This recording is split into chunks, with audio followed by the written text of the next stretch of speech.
Microsoft এক্সেলের বহুল ব্যবহৃত এবং প্রয়োজনীয় একটি টুল হচ্ছে ডেটা ভ্যালিডেশন টুল। এই টুলের সাহায্যে মাইক্রোসফট এক্সেলের একটি স্প্রেডশিটে নির্দিষ্ট কিছু সেলে কোন ধরনের ডেটা ইনপুট দেওয়া যাবে সেটা আপনি নির্ধারণ করে দিতে পারেন। চলুন কিছু প্র্যাকটিক্যাল এক্সারসাইজের মাধ্যমে দেখে নেওয়া যাক কিভাবে ডেটা ভ্যালিডেশন টুল আমরা ব্যবহার করতে পারি। ধরুন আপনি চাচ্ছেন এই নির্দিষ্ট সিলেক্টেড রেঞ্জে শুধুমাত্র পূর্ণ সংখ্যা তথা হোল নাম্বার বসানো যাবে। সেক্ষেত্রে অন্য যে ধরনের ডেটা ইনপুট দেওয়া যায় এক্সেলে, যেমন ডেসিমেল নাম্বার বা ফ্র্যাকশন বা ডেট টাইম অথবা হচ্ছে যে কোনো টেক্সট, এই জাতীয় কোনো ধরনের ইনপুট এখানে দেওয়া যাবে না, শুধুমাত্র একটি পূর্ণ সংখ্যা দেওয়া যাবে। আমরা একটু দেখে নিই কীভাবে এটি আমরা সেট আপ করতে পারি।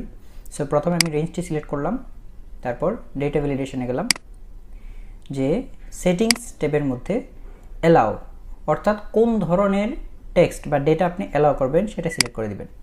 সেক্ষেত্রে আমরা যেহেতু হোল নাম্বার দেওয়ার চেষ্টা করছি, সো হোল নাম্বারটা সিলেক্ট করলাম। এবারে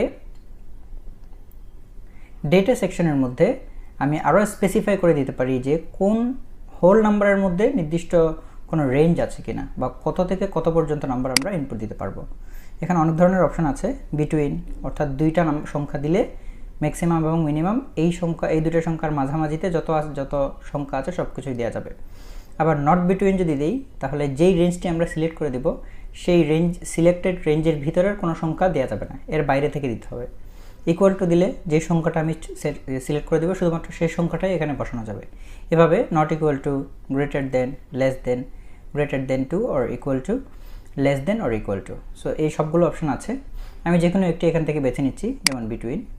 সো মিনিমাম যদি আমি দিয়ে দিই 1 এবং ম্যাক্সিমাম যদি দিয়ে দিই 20, সেক্ষেত্রে আমাদের রেঞ্জ হয়ে গেল 1 থেকে 20 পর্যন্ত যে কোনো সংখ্যা আমরা এখানে দিতে পারবো।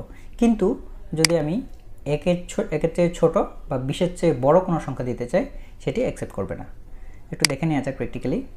যেমন এখানে যেহেতু আমরা 1 থেকে 20 পর্যন্ত দিয়েছিলাম, তো যে কোনো একটি সংখ্যা আমি 2 দিলাম এর মাঝামাঝিতে, সো অ্যাকসেপ্ট করার কথা। কিন্তু এখানে যদি আমি অন্য কোনো একটি সংখ্যা দিই যেটা রেঞ্জের বাইরে, যেমন ম্যাক্সিমাম ছিল 20, এখানে যদি আমি 25 দিই সেক্ষেত্রে এটি অ্যাকসেপ্ট করবে না। সো এখানে লেখা উঠেছে যে this value doesn't match the data validation restrictions defined for this cell. অর্থাৎ এই পার্টিকুলার সেলের জন্য যে ধরনের নিয়ম আপনি ডিফাইন করেছেন সেই নিয়ম বহির্ভূত হয়েছে আপনার এন্ট্রি করা ডেটাটি, তো সেক্ষেত্রে এটি অ্যাকসেপ্ট করবে না।